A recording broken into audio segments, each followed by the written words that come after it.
የወንጀሉ ስፍራ ከተዘጋና የሟቿ አስክሬን ለምርመራ ከተላከ በኋላ መርማሪዎች በሁለት ወሳኝ ጥያቄዎች ተከበቡ። ሟቿ ማን ናት? አጥቂዋስ ማን ነው? ለመጀመሪያው ጥያቄ ምላሽ ለመስጠት መርማሪ ፒቸር አንድ እቅድ አወጣ። Yeah, I'm kind of going through things, and basically my thought then, especially keep in mind, like I said earlier, this is coming into Thanksgiving. ነገሮችን እየተመለከትኩ ነበር። እናም በወቅቱ ያሰብኩት በተለይም ቀደም ብዬ እንደተናገርኩት ይሄ ምስጋና ቀን ከመድረሱ በፊት የነበረ መሆኑ ማሰብ አለብን። እኛ በምንኖርበት አካባቢ ሁሉም ነገር እጅግ የሚጨናነቅበት ወቅት ነው። የበዓል ወቅት በለው። እዚህ ቦታ ትልቅ የቱሪስት መስህብ ነው። ስለዚህ ስጋቴ እሺ በአካባቢው ሊኖር የሚችል የቪዲዮ ማስረጃ ልናጣ እንችላለን የሚል ነበር። ከአለቃዬ ጋር ተነጋገርኩ። ለአለቃዬ የመኪናውን ስብርባሪ ክፍልና ሌሎችንም አሳየሁት። ከዛም እሺ እኔ ከቦታው እየወጣው ነው። በአካባቢው ካሉ ቡና ቤቶች ጀምሮ ሁሉንም የንግድ ተቋማት ማሰስ ጀምራለሁ። ማስረጃዎችን እንዳያጠፉብን ቢያንስ ምልክት አድርጌ ያዘጋጀዋለሁ አልኩት። በፒቸርም ጥያቄ መሰረት ፖሊሶች የጠረጠሩትን መኪና ፍንጭ ፍለጋ ከአንድ የንግድ ተቋም ወደ ሌላ ተንቀሳቀሱ።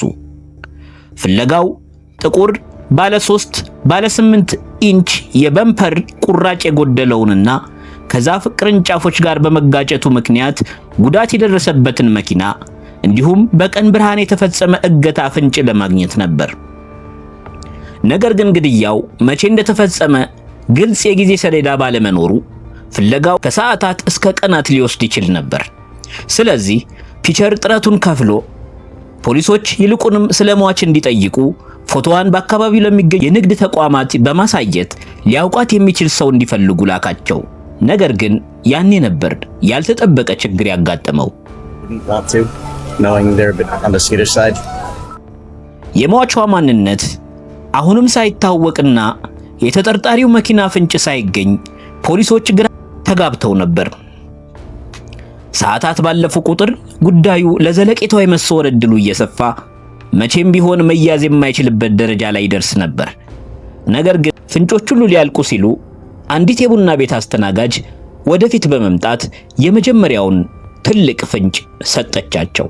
Willing to look at the photo of the victim and see if you might know her, or it's pretty.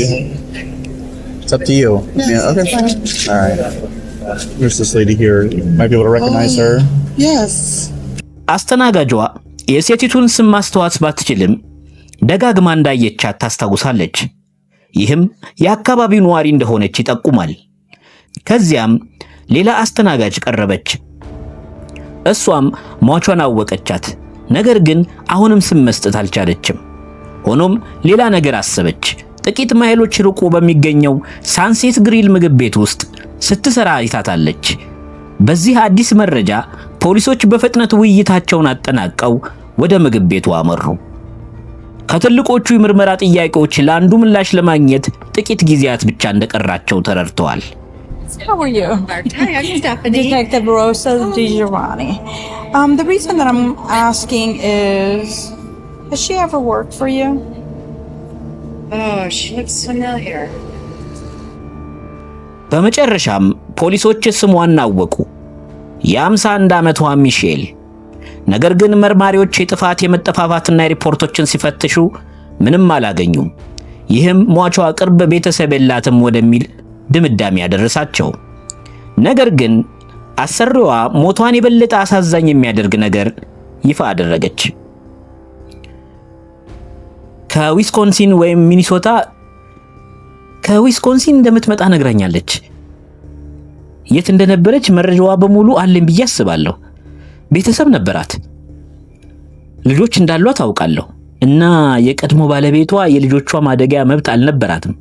የልጆቿ ማሳደጊያ መብት አልነበራትም።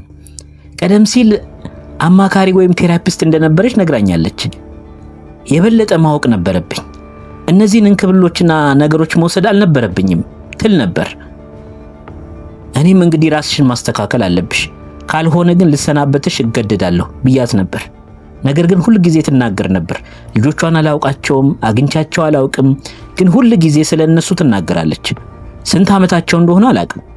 ሁል ጊዜ ወደ እህቷ ለመመለስ ታስብ ነበር። ልጆቿ በጣም እንደሚያዝኑ አውቃለሁ። ከልጆቿ ጋር ከተነጋገራችሁ ጥሩ ልብ የነበራት ድንቅ ሴት እንደነበረች ንገሯቸው። አይ እኛም ለልጆቿ ለማድረስ እየሞከርን ያለነው ያንን ነው። አዎ እኔም ሁል ጊዜ እንደዛ አስብ ነበር። ምን ነው ልጆቿ እሷን እጅግ ወዳት እንደነበር ባወቁ ብዬ ተመኝቼ ነበር። ለአሰሪዋ ምስጋና ይግባውና ፖሊሶች በጄንሲቪል ዊስኮንሲን ከሚገኙት የሚሼል ቤተሰቦች ጋር መገናኘት ቻሉ። ሁሉም በተመሳሳይ መንገድ ገለጧት፣ ደግና ጥሩ ልብ ያላት። ነገር ግን ወደ ፍሎሪዳ ከተዛወረች በኋላ ከነሱ ጋር የነበራት ግንኙነት ተቋርጦ ነበር። ይህ መረጃ ለመርማሪ ፒቸር ተላለፈ። አሁን አንድ ጥያቄ ብቻ ቀርቶታል። ገዳይዋ ማን ነው? ያ ጥያቄ ደግሞ ከሚያስቡት በላይ ቅርብ ሊሆን ይችላል። በዚያን ጊዜ አለቃዬ እሺ የዚህን መኪና ቁራጭ ፎቶ በዝ ተቆጣጣሪ ክፍል ውስጥ ላለ መኪኖችን በሚገባ ለሚያጓደኛ ይልካለሁ አለኝ። እሷ የተሰበረውን የበምፐር ቁራጭ ፎቶ ላከችለት። እሱ ወዲያውኑ መልሶ የጽሑፍ መልእክት ላከ። እሺ ይህ እንደዚህ ያለ ትልቅ ቫን መኪና ነው አለ። በ15 ደቂቃ ውስጥ የፎቶ ምስል ልኮ እንደዚህ አይነት ቫን ነው አለኝ። ያ የላከው ፎቶ ከቀለሙ ጀምሮ ከተጠርጣሪው መኪና ጋር ሙሉ በሙሉ አንድ አይነት ሆነ። ነገር ግን በህሊናዬ እሺ የተጠርጣሪው መኪና ለመሆን 50 እድል ብቻ ነው ያለው። በትክክል ያ መኪና የመሆን እድሉ አነስተኛ ነው ብዬ አስብ ነበር። በተፈጥሮ መርማሪ ፒቸር ተጠራጣሪ ቢሆንም መረጃውን የሲሲቲቪ ቪዲዮዎችን ለሚያጠኑ ፖሊሶች አስተላለፈ። እናም ለተሟላ አስደናቂነቱ ለ6 ሰዓት ያህል ምንም ሳይገኝ ከቆየ በኋላ ትልቅ ነገር ሊያገኙ ጫፍ ላይ ደረሱ። በመጨረሻም ፖሊሶች የተጠርጣሪው መኪና ነው ብሎ ያመኑበትን አዩ። ጥቁርና ብርማ ቀለም ያለው ክፍሎች የጎደሉትና ጉዳት የደረሰበት የዶጅ ቫን መኪና። የመኪናውን የታርጋ ቁጥር ከተመለከቱ በኋላ መርማሪዎች የገዳዩን እንቅስቃሴ ደረጃ በደረጃ መልሰው መገንባት ጀመሩ።